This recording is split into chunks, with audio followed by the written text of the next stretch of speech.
Boa noite. Boa noite. O Conselho de Ética está decidindo neste momento se o processo contra Eduardo Cunha por mentir sobre a conta na Suíça vai continuar. Na CPI do BNDES, o empresário José Carlos Bunlai, amigo do ex-presidente Lula, se mantém em silêncio. Depois da denúncia de que o TCU investiga contratos do BNDES com a JBS, as ações do frigorífico despencam. A economia brasileira encolhe 5,8% em um ano. É o pior resultado desde 1996. O Senado deve votar ainda hoje se aprova mudanças no ajuste fiscal proposto pelo governo Dilma. A polícia investiga vandalismo em escola estadual invadida por manifestantes. Em outro colégio de São Paulo, o vídeo mostra a PM agredindo aluno que protestava. E nossa equipe foi verificar como está o sistema Cantareira após as chuvas de novembro.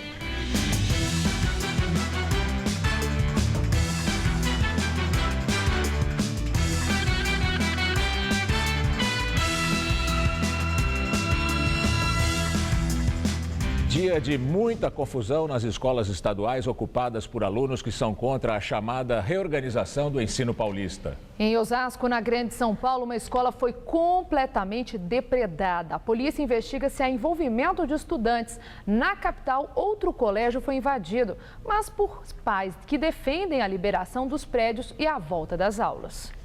O dia foi de muito trabalho para professores e funcionários da Escola Estadual Coronel Antônio Paiva de Sampaio, em Osasco, na Grande São Paulo. Quase todas as salas foram destruídas. Havia lixo e comida da merenda espalhada por todos os lados. Aqui funcionava a sala de leitura, a biblioteca da escola. Mas olha só como ficou aqui, os móveis todos revirados, livros espalhados pelo chão, até difícil de caminhar por aqui. Uma estante foi derrubada. E ali do outro lado, mais destruição. A gente vê aí tudo revirado, muito lixo também. Olha, um computador quebrado, um monitor quebrado. E logo acima, o teto. Houve um incêndio aqui. Na sala de informática, a televisão foi quebrada e vários computadores sumiram. A sala da direção foi arrombada e aqui dentro tem mais destruição. Foi tudo revirado, papel picado, televisão quebrada. Só destruição. E essa é a parte administrativa da escola. É aqui que ficam os documentos dos alunos. A escola, que tem 600 alunos, será fechada no ano que vem e deve virar um centro de ensino de línguas. No dia 16 de novembro, os alunos que são contra a reorganização do ensino no estado invadiram e fecharam o espaço. O quebra-quebra teria começado ontem à tarde. Estes estudantes dizem que um outro grupo que não estava com eles na escola é que provocou o estrago. Como são menores de idade, não serão identificados na reportagem. Os moleques queriam entrar, umas vezes os moleques que não era da escola queriam entrar aqui na escola. E nós não deixamos, e eles ameaçaram de tacar fogo. E tacaram. Não faz sentido nós quebrar o coronel. 15 dias aqui nós lutando para a escola não fechar. A polícia investiga se há envolvimento dos adolescentes. A perícia já foi feita. As câmeras de segurança foram viradas para a parede. Mas as imagens podem ajudar a identificar os autores. Na escola estadual Maria José, que fica na Bela Vista, também teve confusão hoje. Pais que são contra a invasão tentaram entrar no prédio pelo portão dos fundos. A polícia militar entrou junto e jogou gás-pimenta contra os alunos. Muita gente passou mal. Este estudante diz que foi jogado no chão e agredido pelos policiais na perna e no pescoço. Quando todo mundo veio correndo para cá por causa que os policiais jogaram spray de pimenta, bateram, eu fiquei lá olhando parado. Aí veio 4 policiais. Um me enforcou, um tava dando bicuda na minha perna e um deu um murro na minha cabeça. Depois que a polícia saiu, houve briga entre pais e funcionários que tentavam convencer os estudantes a liberar o prédio para as aulas. A gente não é contra o que eles estão reivindicando, mas que seja fora da escola, que deixe os alunos terminar o ano letivo. A ocupação vai continuar? Vai continuar. Enquanto não houver acordo, vai continuar, porque nossa ocupação é legítima e temos o direito. Somos estudantes, estamos batalhando por uma educação melhor. Procurada para falar sobre as supostas agressões aos alunos, a Polícia Militar não respondeu. Segundo o balanço da Secretaria Estadual da Educação divulgado hoje, 191 escolas estão ocupadas pelos estudantes. E um protesto de alunos contra a reorganização da rede estadual de ensino bloqueou parte da Avenida João Dias, na zona sul de São Paulo. Os manifestantes gravaram um vídeo de uma agressão de um PM a integrantes do movimento. A imagem mostra um policial militar avançando contra alguns estudantes. É possível ouvir pessoas perguntando ao policial se ele iria bater em alunos e professores. E também xingando o PM, que reage. Batendo no professor aqui, ó, batendo nos alunos. Aí, ó, abuso de autoridade, batendo na gente sem motivo. Os alunos colocaram carteiras na avenida durante o protesto e ocuparam 3 faixas. Por volta das 8 da manhã, a CET registrou pouco mais de 1 quilômetro de congestionamento. O Grupo de Educação do Ministério Público Estadual entrou com uma ação contra a reorganização das escolas na região de Presidente Prudente, no interior do estado de São Paulo. Lá, 8 colégios serão afetados. O autor da ação, o promotor Luiz Antônio Miguel Ferreira, alega que as mudanças propostas pelo governo visam reduzir gastos públicos e não melhorar o ensino. Hoje, o governador Geraldo Alckmin publicou um decreto que autoriza transferências de funcionários da Secretaria da Educação para adequação da reforma das escolas. A reorganização das escolas estaduais visa, a partir de 2016, dividir 754 colégios em ciclos únicos. Cada um teria somente ensino infantil, fundamental ou médio. O plano prevê inicialmente a mudança em 92 escolas, que depois virariam centro de línguas, escolas técnicas ou municipais. E o remanejamento de 311 mil alunos. O empresário José Carlos Bunlai, amigo do ex-presidente Lula, fica em silêncio na CPI do BNDES. Com o habeas corpus do Supremo Tribunal Federal, Bunlai teve o direito de ficar calado. Ele está preso na carceragem da Polícia Federal em Curitiba desde segunda-feira passada. Bunlai é suspeito de ter praticado tráfico de influência ao intermediar um empréstimo do Banco Chain no BNDES no valor de 60 milhões de reais. Os deputados da CPI queriam questioná-lo sobre a relação dele com o ex-presidente Lula. Os dois são amigos desde a época em que o petista era o presidente da República. Segundo o Ministério Público e a Polícia Federal, o pecuarista tinha livre acesso ao Palácio do Planalto. Bunlai também é suspeito de envolvimento no esquema de fraude, corrupção e lavagem de dinheiro descoberto pela Lava Jato. Em depoimento aos investigadores, ele afirmou que não se recorda de ter recebido do lobista Fernando Baiano pedido para que ele intercedesse junto ao então presidente Lula para a manutenção de Nestor Cerveró na diretoria internacional da Petrobras. Disse ainda que se reuniu com Lula no ano passado pelo menos 3 vezes, mas que nunca discutiu aspectos da Operação Lava Jato com ele. O empresário ainda minimizou a relação de amizade com o petista, atribuindo à imprensa a alcunha que recebeu de amigo do Lula. Bunlai também afirmou que o valor, cerca de R$1,5 milhão, repassado pelo lobista Fernando Baiano, não tinha relação com irregularidades. Segundo o pecuarista, o valor foi um empréstimo para pagar salários de funcionários. Na versão de Baiano, Bunlai solicitou dinheiro para repassar para uma nora de Lula. Após a denúncia de que o Tribunal de Contas da União investiga contratos do BNDES com a JBS, as ações do grupo frigorífico acumulam mais de 16% de queda. Esse é o menor patamar das ações desde fevereiro. Só ontem, as ações do JBS caíram 7%. O Tribunal de Contas da União diz ter encontrado indícios de favorecimento da empresa em operação com o BNDES. As investigações focam em valores que o banco não precisava ter desembolsado. Num dos casos, em 2009, o BNDES comprou títulos da dívida da JBS que permitiram ao frigorífico adquirir uma empresa dos Estados Unidos. Na ocasião, segundo os investigadores, o banco perdeu duplamente e recebeu menos do que poderia. O prejuízo teria sido de quase 614 milhões de reais. O relator do caso no TCU, ministro Augusto Sherman Cavalcante, disse que houve um desvio da função do BNDES. Deputados da CPI que investiga contratos do Banco de Fomento na Câmara estudam pedir para adiar o encerramento dos trabalhos da CPI devido às novas denúncias. A comissão está prevista para acabar na sexta-feira. Representantes de quase 200 países negociam suas propostas na Conferência sobre o Clima em Paris. A França promete investir 8 bilhões de euros na área de energia na África. Barack Obama afirma pela primeira vez que quer ver um acordo com força de lei para salvar o clima do planeta. A Europa pressiona por um acordo com força legal. China e Estados Unidos ainda resistiam. Hoje, o presidente americano declarou que quer ver um acordo legalmente vinculante, ou seja, que tenha implementação obrigatória. Num encontro com líderes de 12 países africanos, o presidente François Hollande anunciou que a França vai investir 8 bilhões de euros na área de energia na África até 2020. O governo francês também vai triplicar os investimentos na luta contra a desertificação do continente africano. Professores da Faculdade Casper Libero acompanham a Conferência do Clima em Paris. Hoje, Roberto Chiacchieri e Tatiana Ferraz mostram estandes de alguns países na sede da COP21. A COP21 é a oportunidade para que cada país traga suas ideias, seus desafios, sua cara, para mostrar ao mundo quem são, o que possuem e o que podem fazer pelo planeta. Países como México, Indonésia, Estados Unidos, Japão, China, Peru e também o Brasil estão com os estandes montados sobre paisagens e ideias. Esta ativista do Equador, por exemplo, é uma das que trabalham pela floresta amazônica.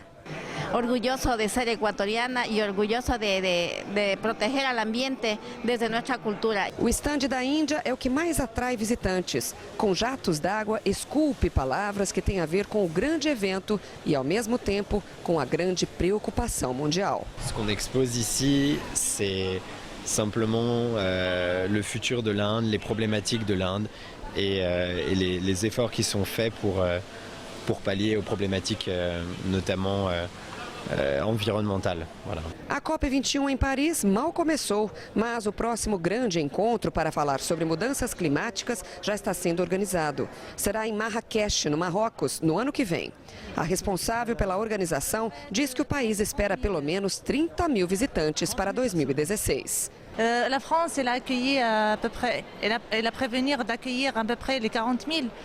Et on veut aussi souhaiter la présence d'environ 30 000 et 40 000 personnes. A decoração da cúpula do clima está inspirada na Arca de Noé. Daí as esculturas do artista plástico Gad Weil, espalhadas pelos 18 hectares da exposição. Vamos falar agora de uma notícia boa, mas não dá para comemorar com um banho demorado. Se dezembro seguir a mesma tendência de novembro, o sistema Cantareira deve começar a sair do vermelho a partir de abril do ano que vem.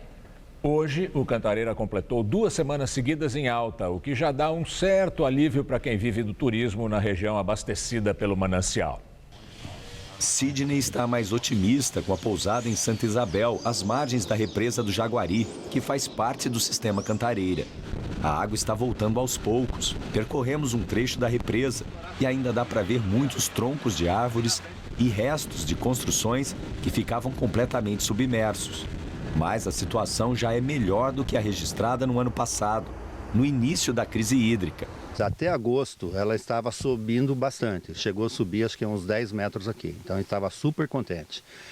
Em agosto, começo de setembro, começou a chover, então tudo era para subir mais rápido ainda. O sistema Cantareira fechou novembro com uma média de chuva de 197 milímetros, 23% acima da média histórica para o mês, que é de 160 milímetros.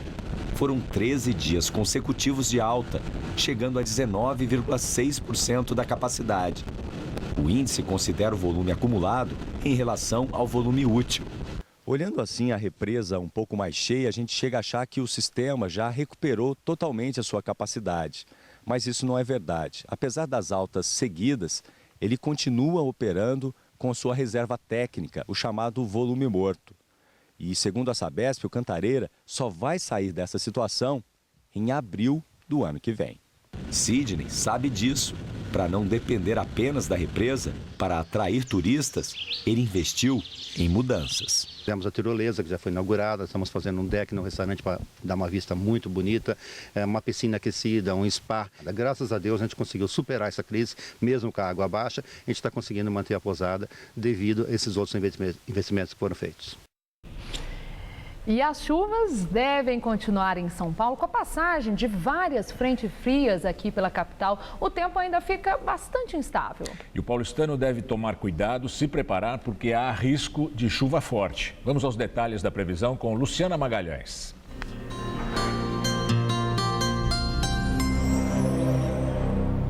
A A chuva não dá trégua no sul do Brasil amanhã. Ainda há risco de chuva forte na faixa oeste da região e os temporais já podem começar pela manhã. Com exceção do sul gaúcho, onde o tempo fica seco, nas demais áreas pode chover a qualquer hora. Pode chover cedo também no Mato Grosso do Sul. E a chuva vem forte, mas à noite, em Minas Gerais, no Espírito Santo e também no Rio de Janeiro. Nas outras áreas das regiões centro-oeste e norte do país, o ar continua abafado e pode chover à tarde. E no Nordeste, apesar da chuva ser localizada em alguns pontos, o ar fica seco e o calor continua com máxima de até 41 graus em Teresina, máxima de 31 em Brasília e no Rio de Janeiro de 30 graus. Já em São Paulo, a chuva começa desde amanhã e permanece ao longo do dia, tanto no oeste como também no norte do estado. Nas outras áreas, o ar fica abafado e são esperadas pancadas de chuva que podem ser fortes a partir da tarde. No centro-oeste paulista, máxima amanhã de 29 graus em Presidente Prudente e de 28 em Marília. No interior, máxima de 33 graus em Araraquara e de 29 em Barretos. E na faixa leste, máximas de 31 graus em Campinas e de 28 em Santos. Até sexta-feira, o tempo continua instável aqui na capital, com sol, aumento de nuvens e pancadas de chuva que podem ser fortes à tarde e também à noite. As máximas ficam em 28 graus amanhã, 26 na quinta e 28 de novo na sexta-feira. A agência de avaliação de risco Fitch rebaixou a nota da Samarco, que passa para o grau especulativo. A mineradora Vale, dona da metade da Samarco, foi posta sob observação. Para a Fitch, há um alto grau de incerteza em relação à Vale, porque a empresa, junto com a BHP Billiton, a outra sócia da Samarco, vai ter que socorrer o caixa da empresa responsável pelo rompimento das barragens em Mariana. A Vale pode ser rebaixada novamente daqui 3 meses. A mineradora anunciou hoje que vai reduzir os investimentos no ano que vem. Este ano foram investidos 8 bilhões e 200 milhões de dólares e em 2016 serão 6 bilhões e 200 milhões. Um corte de 2 bilhões de dólares. A Vale também diminuiu a previsão de aumento da produção de minério de ferro. Protesto contra a reorganização das escolas estaduais fecha a Avenida 9 de Julho. A repórter Sabrina Pires acompanha e tem outras informações. Sabrina. Olha, Estela, a situação é a seguinte, dá uma olhada no que tem de gente aqui no ponto de ônibus. Esse aqui é no sentido dos Jardins. Nós estamos no viaduto que fica bem em cima da Praça 14 Bis. E esse aqui é o pessoal voltando. A gente consegue ver não só as pessoas que desistiram do ônibus estão seguindo o caminho a pé agora, já nesse sentido. É o sentido do centro e também a fila de ônibus. Dá só uma olhada, essa fila está chegando já quase na Avenida Paulista e indo tudo parado até a Praça das Bandeiras. Nós ainda estamos tentando chegar ali no protesto, que é na Avenida 9 de Julho, por volta do número 500. Mas, para você ter uma ideia, travou completamente o trânsito aqui na região. A gente conseguiu chegar próximo até um ponto, mas agora só mesmo a pé. A gente vai continuar, mas os reflexos, a gente já pôde ver, são bastante grandes por causa desse protesto de estudantes. Segundo dia consecutivo de protestos de alunos da rede estadual de ensino contra a reorganização proposta pelo governo. Voltamos ao estúdio. Portanto, os motoristas devem evitar a região da Avenida 9 de Julho, sentido centro da cidade. A Ecovias, concessionária que administra a rodovia Anchieta, promete começar a instalar uma passarela provisória na via ainda hoje. O equipamento deverá estar montado até amanhã desta quarta-feira. A passarela original foi retirada após um acidente no mês passado na região de São Bernardo do Campo. Esta rua paralela à rodovia Anchieta é um local onde muitas pessoas praticam atividade física, mas para a maioria é passagem de ida e volta do trabalho. A via fica na altura do quilômetro 30 da Anchieta, próximo ao bairro Riacho Grande, em São Bernardo do Campo. Aqui existia uma passarela. As câmeras de monitoramento da rodovia flagraram o momento em que um caminhão passou com a caçamba levantada e derrubou a estrutura. O acidente aconteceu na madrugada do dia 16 de novembro. Na época, a Ecovias, que é a concessionária responsável pelo sistema Anchieta Imigrantes, anunciou que em 15 dias a passarela provisória estaria pronta. O prazo venceu hoje, dia 1º de dezembro. De acordo com os moradores aqui da região, as instalações da passarela provisória já começaram. Ainda segundo eles, aquela estrutura laranja foi colocada na semana passada. A passarela também já está por aqui, mas por enquanto só ocupa espaço na lateral da rodovia. E a estrutura faz muita falta. Agora tem que dar essa volta todinha lá embaixo, né? E sem acesso nenhum. O único acesso mais fácil é esse daqui, ó. Agora eu passo debaixo do viaduto e é perigoso. Algumas pessoas arriscam a vida, pulam os muros de contenção e atravessam a rodovia. Os veículos passam a poucos centímetros. O jeito é usar a passagem no trevo, que fica a 500 metros do local. Ali, a Ecovias espalhou placas para avisar os motoristas sobre a presença dos pedestres. No entanto, para quem passa a pé, o perigo continua. Tá perigoso. Fica com medo? Eu fico com medo de atravessar aqui. Muito movimento e não tem estação, não tem acostamento. O espaço é muito pequeno? Muito pequeno. Pois é, e a Ecovias informa que para a instalação da passarela, o trecho da rodovia Anchieta deverá ser bloqueado das 10 horas da noite de hoje às 5 horas de amanhã. Os motoristas vão usar um caminho alternativo durante o período de bloqueio. A previsão é de que a passarela definitiva esteja pronta até o final de fevereiro. Presidente Dilma Rousseff se reuniu com os líderes da base aliada na Câmara e no Senado e disse que caso o projeto que reduz a meta fiscal para este ano seja aprovado, o decreto que bloqueia 10,7 bilhões de reais no orçamento da União do ano que vem, aliás, será suspenso. O Congresso Nacional deve votar o texto que altera a meta do superávit e vai autorizar o governo a fechar as contas com um rombo de até 119,9 bilhões de reais. O Conselho de Ética vota neste momento relatório do deputado Fausto Pinato favorável à continuidade do processo contra o presidente da Câmara dos Deputados, Eduardo Cunha.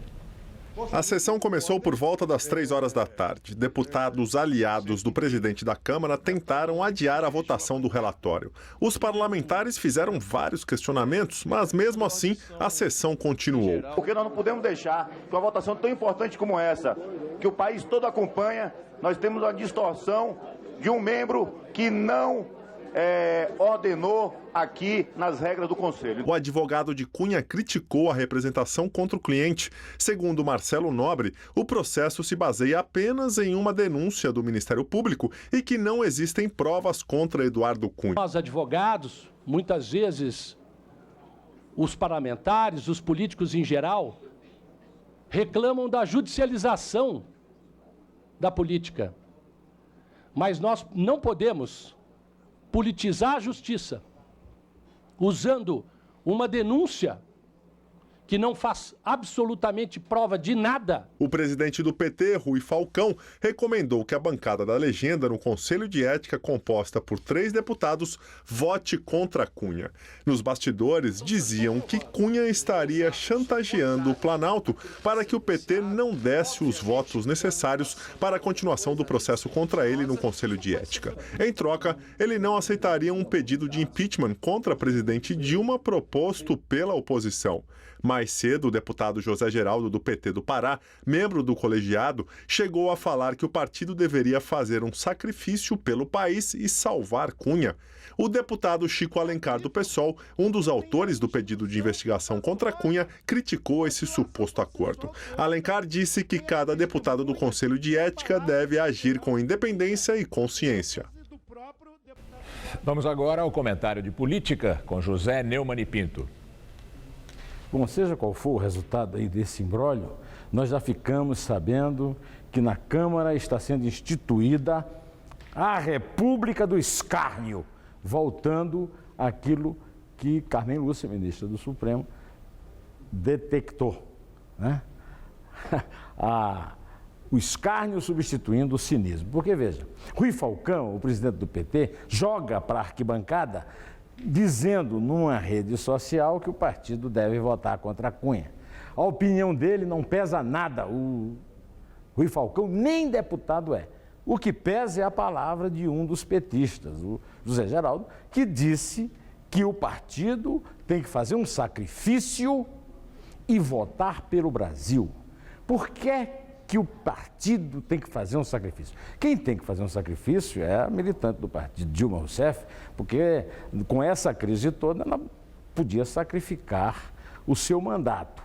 O PT fazer um sacrifício seria o PT renunciar às boquinhas do governo federal para melhorar a contabilidade. E salvar o Brasil, salvar o mandato de Eduardo Cunha, que todo dia protagoniza um novo vexame, o último, o governo suíço, que não tem nada a ver com a disputa no Brasil, dizendo que ele vai ser punido porque pagou para tentar impedir que o Brasil tomasse conhecimento de suas movimentações naquele país europeu.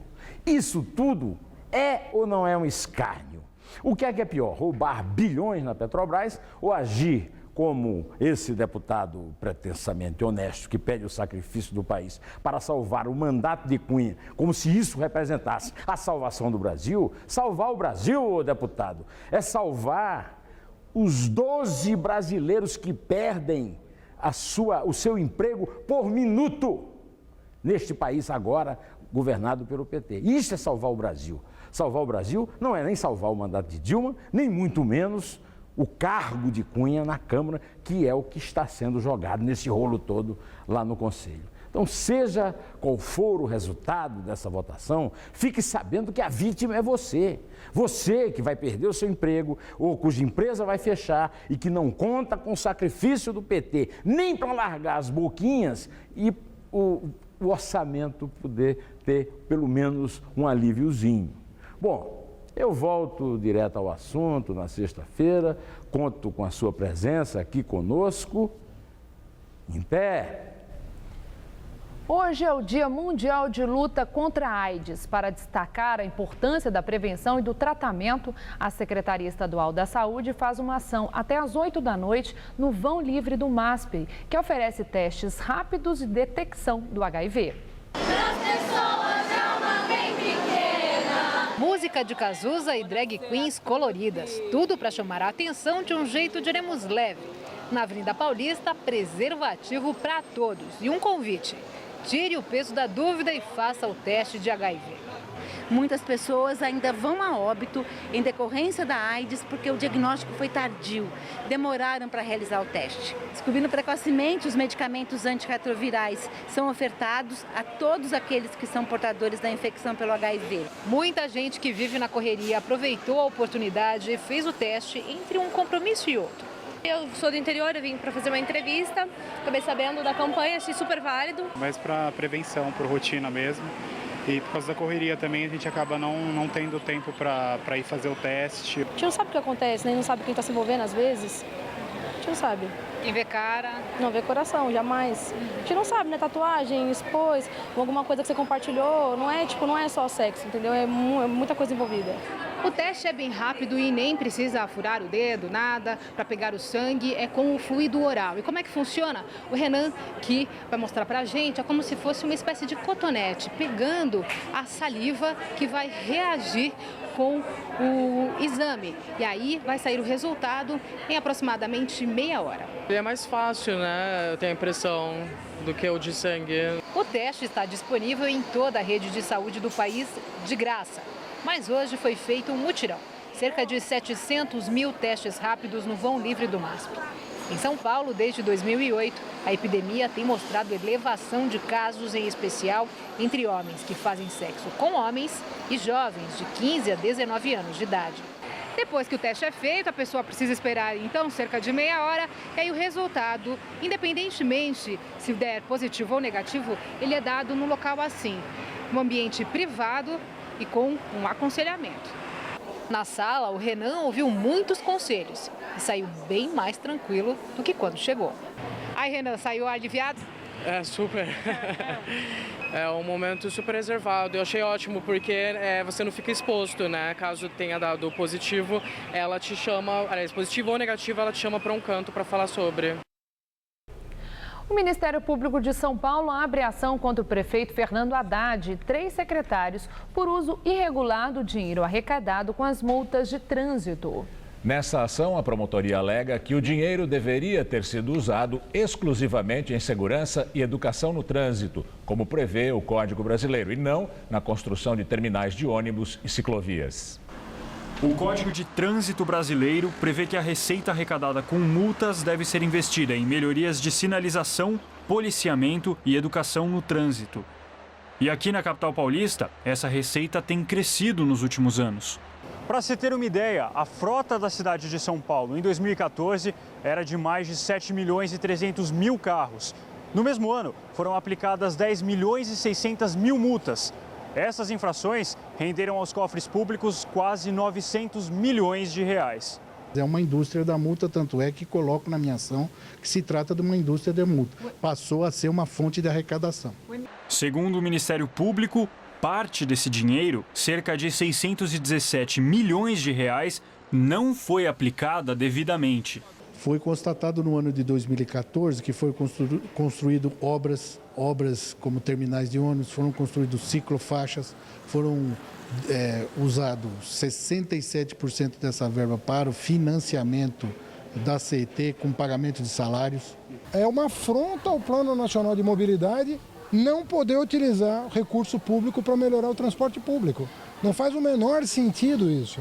Agora, o prefeito e os secretários serão notificados. As penas da improbidade administrativa são perda do cargo, suspensão dos direitos políticos, proibição de contratar com o poder público e também a indisponibilidade de bem dos demandados. A Procuradoria-Geral do município discorda do Ministério Público e entende que sim, o recurso da multa pode ser e deve ser investido em transporte público. A Prefeitura de São Paulo investiga a suspeita de desvios em repasses milionários ao FUNCAD, o Fundo Municipal dos Direitos da Criança e do Adolescente. O FUNCAD, que é ligado à Secretaria Municipal de Direitos Humanos, recebe dinheiro dos paulistanos que podem reverter para o fundo até 3% do imposto de renda devido ao governo federal. Na auditoria que está sendo feita pela Controladoria Geral do município, foram encontradas suspeitas de que funcionários da Secretaria de Direitos Humanos teriam desviado parte das doações para uma entidade de fachada. O relatório final da auditoria interna deve ser divulgado no começo do ano que vem. Oposição apresenta ao Conselho de Ética pedido de cassação do senador Delcídio do Amaral. O pedido foi apresentado pela Rede e pelo PPS. O documento que pede a cassação do mandato de Delcídio foi protocolado pelos líderes das duas legendas. O texto pede a cassação de Delcídio por quebra de decoro e afirma que ele se valeu do cargo e da influência política para obter favorecimento indevido. O texto lembra ainda que Delcídio foi o primeiro senador preso no exercício do mandato depois da redemocratização do país. Agora, o presidente do Conselho de Ética tem 5 dias para analisar o pedido. Delcídio do Amaral, que é do PT e foi líder do governo no Senado, foi preso na semana passada, acusado de tentar obstruir as investigações da Operação Lava Jato. Ele foi flagrado numa gravação tentando comprar o silêncio de Nestor Severó, que está preso e fechou acordo de delação premiada. A Justiça Federal do Rio de Janeiro aceitou denúncia contra o ex-presidente da Eletronuclear, Otton Luiz Pinheiro da Silva. O juiz Sérgio Moro já havia aceitado essa denúncia em Curitiba, mas o processo foi transferido para o Rio de Janeiro, depois de determinação do STF para desmembramento da Operação Lava Jato. Otton Luiz Pinheiro da Silva, que chefiou a Eletronuclear, empresa pública responsável por operar e construir usinas termonucleares, é acusado de receber mais de 4 milhões de reais em propina e também de estar envolvido num esquema de corrupção para as obras da usina de Angra 3. Ele está preso num quartel no Rio de Janeiro. Nesta decisão, a Justiça Federal também aceitou as denúncias contra outros 13 réus, entre eles o ex-presidente da empreiteira Andrade Gutierrez, Otávio Marques Azevedo, que também está preso. E agora o comentário de Josias de Souza, direto de Brasília. Ele fala sobre a relação entre o presidente da Câmara, Eduardo Cunha, e o Palácio do Planalto. Quando se elegeu presidente da Câmara em fevereiro desse ano, Eduardo Cunha era apenas um deputado de má fama. Havia a suspeita de que ele estivesse envolvido no escândalo da Petrobras, mas ele negava até para os aliados mais íntimos que tivesse alguma coisa a ver com o cheiro de óleo queimado. Passados apenas 9 meses, A Câmara é presidida hoje por um deputado denunciado e chantagista. A isso se resumiu Eduardo Cunha, um chantagista. Ele se aproveita da fragilidade política de Dilma Rousseff para ameaçá-la com a abertura de um processo de impeachment na Câmara. Se a Câmara já dispunha de muitas razões para se livrar de Eduardo Cunha, os deputados ganharam uma motivação a mais para cassar o mandato do seu presidente. Não é concebível que a Câmara seja presidida por um chantagista. Mesmo os defensores do impeachment precisam eleger a cassação, o afastamento de Eduardo Cunha como uma preliminar necessária. Nada que comece com chantagem pode terminar bem. O problema é que, com todas as manobras e recursos previstos no processo legislativo, os mais otimistas estimam que este pedido de cassação do mandato de Eduardo Cunha não terá um desfecho antes de meados do ano que vem, entre maio e julho. O país não merece tamanho suplício. Seria preciso que algo de muito anormal acontecesse. O Supremo Tribunal Federal já dispõe de elementos para transformar Eduardo Cunha de denunciado em réu. A Procuradoria também já tem elementos de sobra para pedir o afastamento cautelar de Eduardo Cunha, pelo menos do cargo de presidente da Câmara. Como essas autoridades não agem, o pedaço apodrecido da Câmara reage, e reage com o velho espírito de corpo para proteger Eduardo Cunha. A essa altura, esse espírito de corpo está se convertendo em espírito de porco. Boa noite. A economia brasileira recuou 1,7% no terceiro trimestre deste ano. Considerando o período entre julho e setembro, é o pior resultado da série histórica começada em 1996 pelo IBGE. No segundo trimestre, o PIB já havia recuado mais de 2%. Com esses resultados consecutivos, o país está em recessão. No terceiro trimestre, 3 setores registraram retração: agropecuária, indústria e serviços. No ano, o PIB do país já recuou 4,5%. O Supremo Tribunal Federal autorizou agora há pouco a abertura de inquéritos na Operação Lava Jato para investigar os senadores Renan Calheiros, presidente do Senado, e também Jader Barbalho, os dois do PMDB, e ainda o senador Delcídio do Amaral, do PT. E também o deputado federal Aníbal Gomes, do PMDB. Os inquéritos vão buscar provas sobre suspeitas da prática dos crimes de corrupção passiva e lavagem de dinheiro. O ministro Teori Zavascki já determinou que a Polícia Federal inicie as diligências. As investigações vão ocorrer sob segredo de justiça. Todos os investigados negam as denúncias. Na entrevista do dia com Maria Lídia Flandoli, a luta contra o preconceito e pelos direitos das minorias. E a nossa entrevistada é a deputada estadual do PCdoB, Leci Brandão, membro do Conselho Nacional de Promoção da Igualdade Racial e também do Conselho Nacional dos Direitos da Mulher. Muito obrigada, Leci Brandão, por estar conosco. Leci, eu tenho uma curiosidade muito grande. Você tem destaque nessa luta pelos direitos da mulher, contra o preconceito racial. Tem sido, assim, a sua pauta frequente. Nós avançamos muito no Brasil. Há avanços, isso é inegável. Por outro lado, Leci, nós assistimos coisas terríveis. Essas manifestações de preconceito, ora no campo de futebol, jogando banana para jogador, chamando de macaco, a menina do templo lá da Globo, né, nas redes sociais, aquela ofensa à Maju. No Rio de Janeiro, um candidato a prefeito para substituir, né, Eduardo Paes, com apoio do atual prefeito, espancou a mulher mais de uma vez, com BO, com tudo, e acha, foi briga de marido e mulher, eu já pedi desculpa, etc. E tem o apoio do governador também. Então, eu quero saber de você, Alice, essa é uma luta inglória, sem perspectiva, assim, da gente chegar a um ponto de sucesso? Vencemos? Não, eu acredito, Maria Lídia, que a gente tem que ter esperança, a gente tem que ter muita coragem, nós não podemos deixar de acreditar que é possível através da conscientização política, através de trabalhos, projetos de lei, enfim, conseguir mudar isso aí. Até porque eu percebo que o Brasil tem mudado. Tem, inclusive, uma juventude aí que tem demonstrado assim, uma disposição muito grande no sentido de mudar esse perfil, sabe? Eu nunca desacreditei, inclusive na minha condição de compositora, porque eu sempre faço questão de afirmar, eu estou deputada, mas eu sou artista, né? Eu completei 40 anos de carreira esse ano. E nas minhas letras eu sempre deixei um fio de esperança. Eu acho que a gente não pode parar, a gente tem que acreditar nas pessoas, e eu acredito nas pessoas, tanto que tem um mandato que é voltado para a gente, eu só lido com gente. Agora, você lembrou, você é cantora, é compositora, você é artista. Exatamente. Tem essa sensibilidade do artista, mas o país do jeito que anda, essas denúncias todas de desvio de bilhões de reais do dinheiro público, lideranças políticas importantíssimas envolvidas. Como que você tem ânimo e inspiração para compor e cantar, Leci?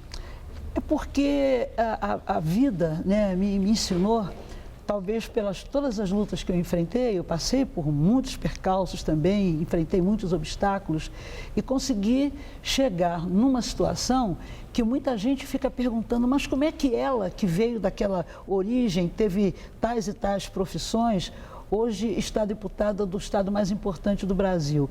Eu acho que é porque eu sempre acreditei que a gente pode ser melhor, a gente pode ajudar, a gente pode ter uma coisa chamada solidariedade. Quando você tem solidariedade, você consegue ver um resultado mais justo. Eu, por exemplo, acho que o Brasil ia ficar muito feliz se as autoridades pegassem todo esse dinheiro, que é muito dinheiro, né, que foi desviado, e começassem a fazer mais escolas, começassem a construir as casas que as pessoas estão precisando, começassem a cuidar da saúde do país, porque a imprensa tem mostrado aí as pessoas com muitas necessidades de serem atendidas, de estarem doentes, de estarem morrendo, e ninguém tem condição de fazer absolutamente nada. Por que imediatamente não se pega todo esse dinheiro desviado e começa a se resolver os problemas do Brasil? Eu acho que o país vai ficar muito feliz com isso. Nem diga. Agora, Leci, você contou, eu me lembro, né, numa entrevista, acho que aqui mesmo no Jornal da Gazeta, em que você disse que quando foi eleita, lá diziam que você era artista, exatamente, que não tinha chegado lá para ficar, queria era aparecer. Que queria fazer e que samba nem no olhavam gabinete. na tua cara. Exatamente. E que nem olhavam na tua cara. Isso. Bom, acontece que você teve uma atuação que a levou à reeleição. Graças a Deus. Não é verdade? É o povo de e São com Paulo. votação expressiva. E esses que nem olhavam na sua cara, como é que estão agora? Eles olham? Não, paulatinamente eles foram me tratando, né, com mais igualdade, começaram realmente a me respeitar, porque eu participei de 2 comissões importantes, que foi Direitos Humanos, né, e Educação e Cultura. Com o crescimento de partidos dentro da Assembleia, os deputados agora só podem participar de uma comissão, e eu estou na Comissão de Educação e Cultura, né, e tenho procurado respeitar, né, os meus pares, para merecer também o respeito deles. Leci Brandão, você já disse que a Assembleia Legislativa de São Paulo é muito conservadora. Disse até uma vez que é ultra-reacionária. Sim. Agora, nós também acompanhamos tudo o que está acontecendo no Congresso Nacional, lá sob o comando do Eduardo Cunha, do Renan Calheiros, envolvido em denúncias pavorosas, investigados, essa coisa toda. O Eduardo Cunha no Conselho de Ética, caça, não caça, aquela manobra corporativa para não caçar. Tudo isso que é tão feio, mas comparando os 2 legislativos, a Assembleia Legislativa de São Paulo com a Câmara Federal e o Senado, dessas casas, dá para apontar qual é a mais conservadora? O Congresso, é mais do que a Assembleia? É mais, com certeza. Com certeza? Com certeza absoluta. Porque a gente percebe que o país está tendo um retrocesso, o país está deixando de atingir sonhos antigos das pessoas, né, que sempre quiseram mudanças, sempre quiseram que a diversidade fosse respeitada, que a igualdade de direitos também, né, acontecesse. E por causa desse pensamento, está vindo uma cultura do ódio. A cultura do ódio está aí, viva, para quem quiser ver, transparente. E a gente não pode, por exemplo, pautar o país por questão de religiosidade. Nós temos que entender que dentro da Constituição brasileira está escrito que o Estado é laico e nós temos que respeitar absolutamente todas as religiões. Eu respeito as pessoas, Maria, de todas as religiões. Agora, gostaria muito que as pessoas também respeitassem aquela que eu acredito, que é a religião de matriz africana, que não faz absolutamente mal para ninguém, muito pelo contrário, acolhe, não faz preconceito, né?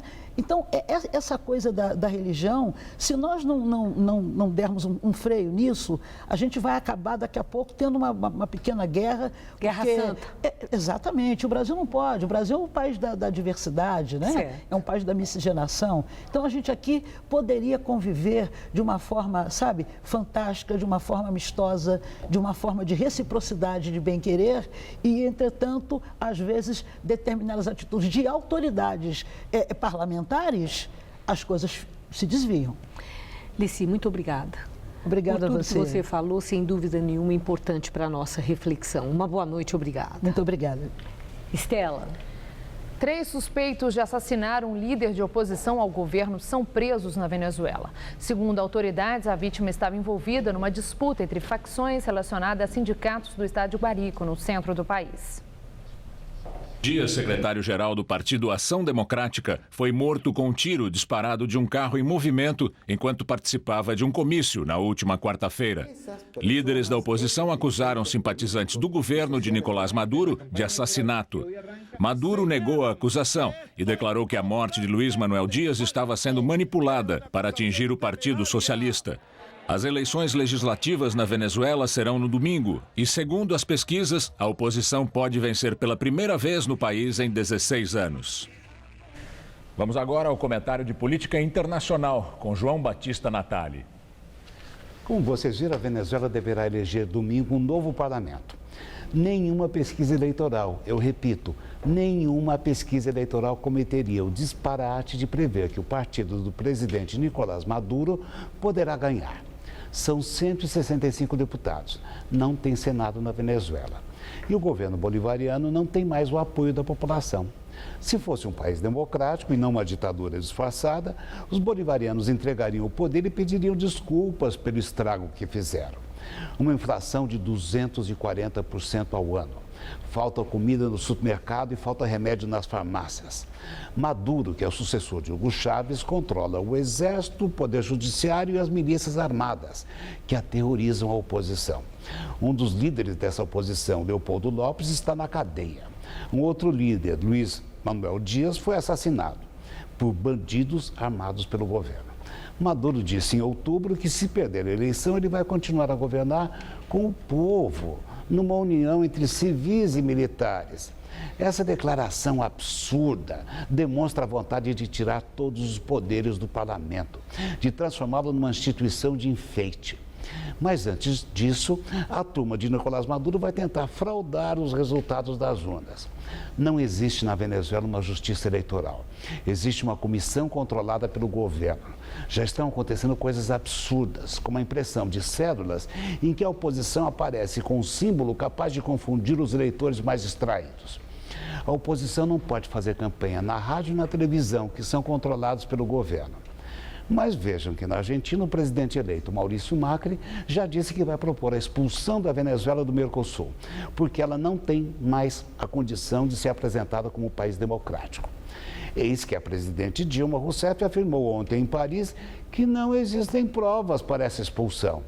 Dilma disse que são apenas hipóteses e não, entre aspas, um fato determinado.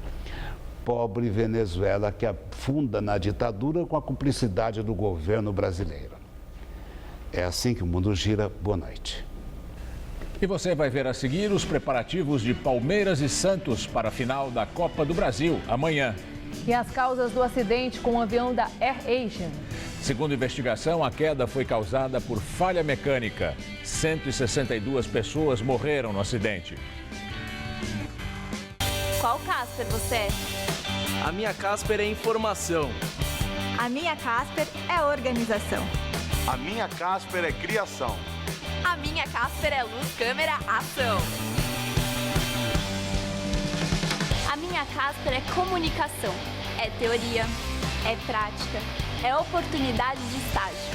É a melhor localização. Essa é a minha Casper. E você, qual Casper você é? É hora de se olhar, de sonhar e de se abraçar. É hora de acreditar, de sorrir e se emocionar. Encontrar com os amigos, receber e ser bem recebido.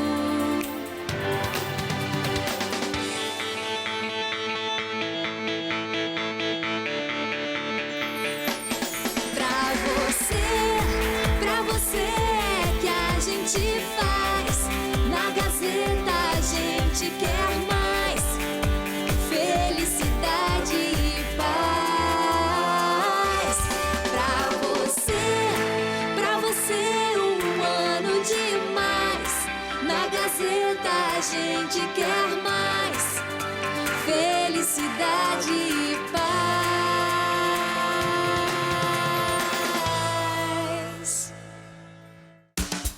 Tá difícil não deixar a peteca cair? A gente levanta seu astral. Com nossa programação, a cultura é acessível a todos. E você confere na faixa os melhores musicais e espetáculos da cidade. TV Gazeta. Bom te ver sempre bem.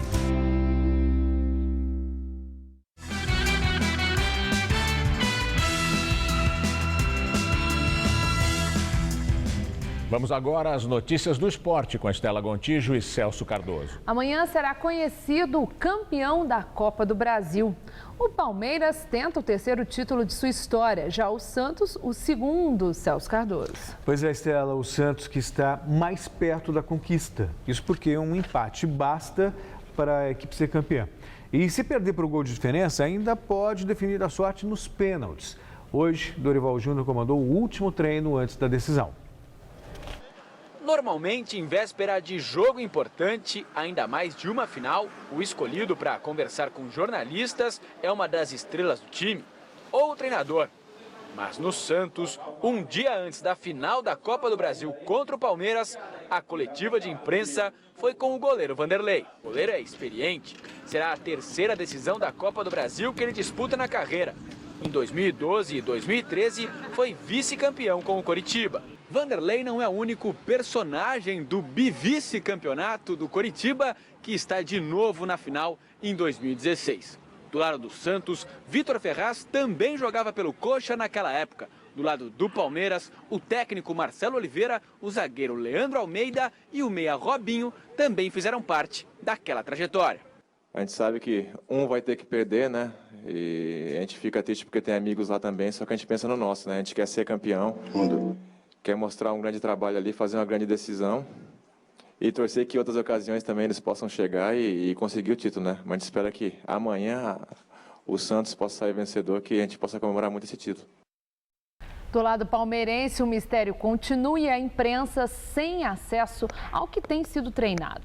Como é decisão, vale tudo na preparação de uma equipe. Resta saber se tanto mistério realmente vai funcionar. Se haverá alguma surpresa no campo de jogo, por exemplo, Gabriel Jesus segue como dúvida. E se os jornalistas não viram o treino, pelo menos puderam conversar com o técnico Marcelo Oliveira, que está aí. E o que ele confiante disse, na possibilidade. Continua fazendo mistério, mas ele acredita que dá para realmente para o Palmeiras conseguir a vitória em seu campo amanhã, pela final da Copa do Brasil. E convenhamos, o retrospecto do Santos não é bom fora de casa. E é nisso que o Palmeiras se apega.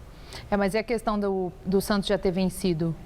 Sim, mas o Palmeiras pode muito bem fazer a vitória em casa e mesmo assim, se vencer por um gol de diferença, tem decisão por pênaltis. E só para concluir o esporte, o sigilo telefônico e de mensagens eletrônicas do Marco Paulo Del Nero e do Zé Maria Marim foram autorizados pela CPI do futebol. No Senado. Exatamente. Muito obrigada, Celso. Boa noite. Até amanhã.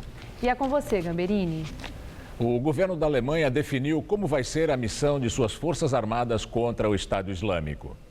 O gabinete de governo concordou em destacar 1.200 militares para apoio aos ataques aéreos contra o Estado Islâmico.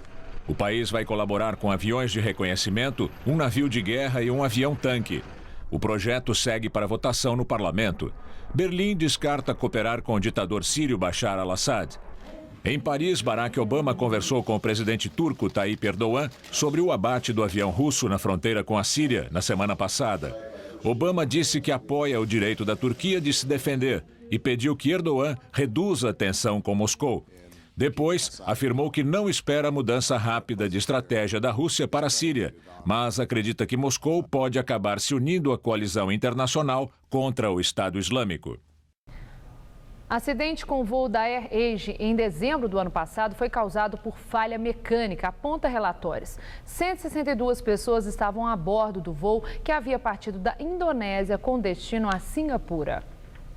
O Airbus A320 caiu no mar de Java no dia 28 de dezembro, menos de uma hora depois da decolagem. De acordo com o relatório final do Comitê Nacional de Segurança de Transportes, o piloto automático foi desconectado para que os sistemas de alerta fossem acionados, devido a uma fissura na estrutura que controla o leme. Depois de uma série de manobras dos pilotos para tentar reativar o sistema, o avião começou a perder estabilidade e caiu no mar.